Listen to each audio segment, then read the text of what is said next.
Magandang buhay sa lahat mga ka-agri. Sheep Animal Racing po tayo 101. Share ko lang yung almost 4 years, 5 years ko ng experience sa 5 years na yun nga, sa pag-aalaga ng tupa. Ano ba ang sikreto sa pag-aalaga ng tupa? Ang una po ay meron tayong tinatawag na shepherd's heart. Shepherd's heart, pinagtatanggol ang nawawala, inaapi, hinahanap yung nawawala, So yun po, at inihilot na nababalian like the shepherd ng ating Panginoon. Yun po, medyo mahirap. Sakripisyo pagka yan ay nawawala, nahanap po yan sa gubat. Ikalawa ay yan ang ikalawa. May sapat kang kung maaari flowing na tubig, malinis na tubig. At itong environment, yung patat, napakahalaga po niyan yung malinis na tubig sapagkat tatay sila kapag madumi yan, mamimili sila Dito sa amin, babayad ka lang ng 200 sa monthly minimum. Pagka lumampas, ay di dagdag po. May kulungan ka din. So yun. Napakahalaga din po niyan, yung kulungan, yung pastulan. May malawak ang pastulan, may kinakwadra-kwadra mo sapagkat para hindi maperwis yung tanim mo, tapos hindi maubos. Napakahalaga niyan yung pastulan. Pag wala kang pastulan, napakahirap magpaganda ng tupa at hindi yan dapat tinatali dapat kanya kakwadra parang baka. So yun yung patatlo, pastulan. Pang-apat po yung ventilation, napakainit po niyan, ganito. Kaya nga po yan ay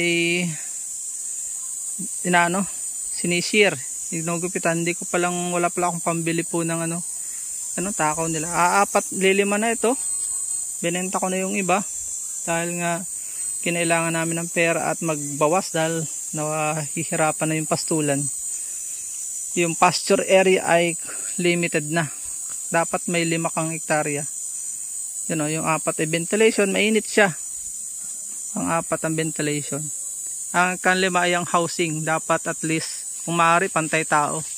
Kayang pasukan. Pero okay na rin yan yung mahigit 1 metro ang taas. 1.5 ang ideal. Kung maaari po ay yung may tungtungan siya, nandun sa hagdan, may hagdan yan. Pang siya ay madali. Kung maaari yung tabing bangin, yun yung pang 5, yung housing. Napakaganda niyang housing pang 5. Nagkarambulan yata tinuturo ko sa inyo. Ang una, ulitin natin, shepherd's heart. Kailangan may pastol na puso tayo. Ikalawa ay ang tubig, Napakahalaga po ng tubig. Pangatlo, may pastulan ka at mga bakod. Kasama na yung bakod. Dahil kung wala, mapapaway ka. At pang-apat po yung itong ventilation, may hangin. Dahil yan po ay mamamatay kapag sobrang init. Panlima ay ang housing. Napakaganda po na mataas. Yung housing ay, pakita ko sa inyo yung housing niya. Dapat nililinisan lagi. Yung panlima, yung housing.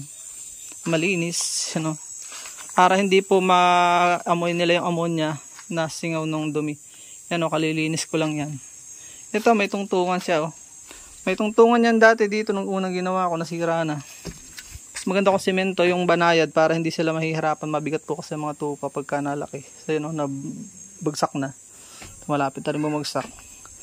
Gagawa tayo ng heavy duty later on. So yan, kahoy dapat po yung sa housing. Kahoy po yung sahig niya. Pwedeng 1/2, pero mas maganda itong 1/5 para sila, dapat laging walis yan. Winawalisan ko yan, kawawalis lang, nagdidikit na. Tatanggalin niyo yun ng kasingit pagka puno na. May kulungan ng inahin kapag nanganganak. Ito, dapat may kaalaman ka din, pang-anim. May kaalaman ka sa mga nila, vitamins nila, kaalaman ang kailangan sa pang-anim. Kaalaman, pag-aralan mo sila, ibig sabihin, pag-aralan mo sila yung pangailangan nila, mag-research din. Tuklasin mo yung mga halaman na gusto nila. Marami po silang gusto, tricanthera, madre de agua, isa pala yun, kakawati. Yan yung kinulong ko, kaya ako kinulong para huwag maubos. Yan po ay madre de agua. Yan kita nyo. At least may 4 ka dapat na uri ng legumes. para hindi may mga saging ka din para pag nagtatai. Yun, may nagtatai nga ako sa hanggang ay buhay pa dahil may mga saging siyang nakukuha. Contra dehydration yun. At yung molasses. At yung kakwati pang purga din yun. Kaya mahalaga meron ka nun. Nitrogen din yun. Yun yung mahalaga. Yun lang yung basic. Kung may dagdag pa kayo ay dagdagan nyo na lang. May source ka ng mga ipa. Yung pinapakain ko. May mabibilhan ka para kalaman mo yan para sa panahon na yan, malambing na rin naman si Palit yun, bait na sa akin. Hello, bait na ikaw sa akin, Palit. Yan kailangan ay friendly ka sa animal lover ka. Pag hindi ka matatawag na totoong shepherd na labas ng sungay niya. Dahil yan ikinakalong, ginugupitan ko pa yan. Dapat hands on, pampito hands on ka dapat. Hindi pwedeng upa-upa lang. Tapos susugod ka doon, ang kilalang pastol ay yung upahan mo, medyo hindi ka doon magtatagumpay. So yun Yung market, kailangan magaling ka din sa marketing, sa pangwalo. Sa marketing, pinopost ko yan sa Facebook, nagne-network din ako sa ibang mga kaibigan ko. Bibigay din tayo ng commission kung may magbebenta. Yun, networking para Dahil pagka nagne-network, pwede ka makipagpalit ng barako para hindi magkaroon ng inbreeding. Yun po yung sekreto, pang-walong sekreto. Mag-network ka para alamin mo yung business process niya, marketing process. Networking and marketing process. So ito ipapatayin ko muna at baka masaktan ako sa bayad sa kuryente nito. Binabras ko po yan lagi para wag sila magkabulating madami. Nagpupurga din, kaya hindi pa ako nagpupurga. Ngayon lang ako magtatry magpurga. Dahil nga sila may kakayanang patayin ang mga bakterya sa katawan. Pero pag nadami na tataihan na nila ang kanilang pastulan na hindi din. So yun lang po ang 8 sekreto sa ngayon. 8 na, dagdagan ko pa. Marami pa po yan na sekreto. Hands on yung panghuling, hands on tayo dapat. Kung gusto mo magtagumpay sa business, hands on ka, nandun ka. Kasi minsan may namamatay diyan, may aanak ng gabi. Babantayan mo yun, hands on tayo sa pastol. Minsan may nadais na aso, gabi. Kung maaari may baril din tayo. Baril na pang hayop lang, hindi pang tao. May rin tayo, yung pag madami na, yung tawag dito, sheepdog. Kapartner po natin yun sa pag-alaga ng mga tupa. Yan lang po ang Sheep 101 natin ngayon. Ang 8 kailangan natin na basic. Saka na po natin siya i-revise at dagdagan kapag marami yung nagkagusto dito sa ating vlog na ito, serye. Dadagdagan natin ang kalaman dahil marami pa po ang gusto ituro sa inyo. Basic lang po itong 8 ito para tayo ay maging matagumpay sa pag-aalaga ng tupa.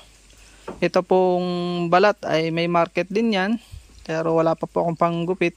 May nag-o-offer sa akin ng 30 pesos per kilo, panlagay daw sa unan. Later natin yan i-discover. At meron din po yung mga milking sheep, panggatas. Gusto ko rin niyang pag-aralan later on. Marami pa akong gustong tuklasin sa sheep. Sa aking 5 years experience, ay ito pa lang po yung aking maibibigay sa inyo na personal karanasan. Panghuli kong iwanan sa inyo yung iniwan sa akin din si Mr. Patrick Go sa Go Farm.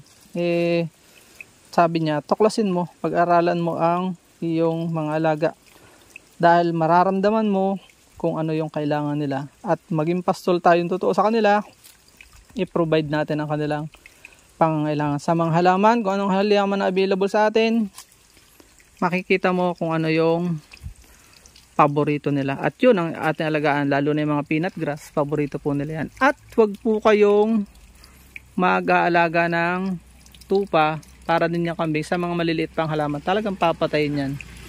Katulad ng mga mangustin, binabalatan niya ng buhayan hanggang sa mamatay. So yun lang paalala ko sa inyo para hindi kayo ma-prostrate. Ganyan po ang pag-aalaga ng tupa. Pati dragon fruit, kain po nila yan. So tuklasin nga natin, salay hindi nila makain, ayaw nila ang salay. So yun lang, bye bye and God bless. Please support all Filipino vloggers. Pakita natin sa mundo na nagkakaisa ang lahing Pilipino. By the way, meron nga po pala akong ebook na binebenta bago tayo maghiwa-hiwalay. Sa halaga lamang pong 40 pesos, matututo ka ng mag-vlog. Nandun na po lahat. Bali yun po ay ebook, downloadable via Google Drive. i-PPM nyo lang po ako kung gusto nyo sa Facebook Messenger account ko. Sa link of description ay ilalagay ko po yan, maging sa comment section. Okay, kung kayo magko-comment, i-reply ko po yan. Doon nyo po i-transact. Ang transaction po natin ay via GCash na po. Binibenta ko lang 40 pesos pero merong nagbabayad ng 2019, 500 pesos. Tatlo pa lang po yung bumili. May 40 pesos. Ang standard po niya na price ay 40 pesos. Hindi po bawal na magpalaki ng bayad, magdagdag, batay sa iyong pagkaunawa sa nilalaman ng libro na yan. Dahil ito ay pwede mong ikayaman pag natutunan mo yung principle na aking natutunan. Nilagay ko lang po dyan. Sinishare ko lang sa napakamurang halaga sa 40 pesos. Downloadable po yan. At yun nga, no? Hindi bawal magdagdag sapagkat ginagamit po namin niya sa aming mga mission sa buhay. Yun po. At yun lang po. Maraming salamat. At PM nyo lang po ako. Bibigay ko po sa inyo downloadable link itong ebook na ginawa ko. Sadya ko po itong ginawa para ayaw ko sarilinin yung aking karanasan. Meron din naman na tayong kika para mag-share. Na televise na rin naman po tayo sa PTV4 last 2022. So yun lang. Makakoy mapahaba. Kung interesado po kayo na ma-improvean yung career, hindi kumita, dumami ang subscriber, stagnant ang iyong YouTube account, marami po kayong matututunan sa ebook na yan. Just PM me po sa messenger account ko. Bye bye and God bless po ulit. Hanggang dito na lamang po ang ating vlog. I hope na may natutunan po kayo at napagpala sa panonood. If you like this video at mahilig po kayo sa mga ganitong klaseng upload, please consider subscribing and hitting the bell icon so that you'll get notification sakaling may latest po tayong upload. Hanggang dito na lamang po. Maraming salamat. God bless. Bye-bye. Bye-bye muna. Bye-bye. Bye-bye muna. Bye-bye. Bye-bye sa ating mga subscriber viewers. Oh. Bye-bye muna. Bye-bye. Bye-bye muna po.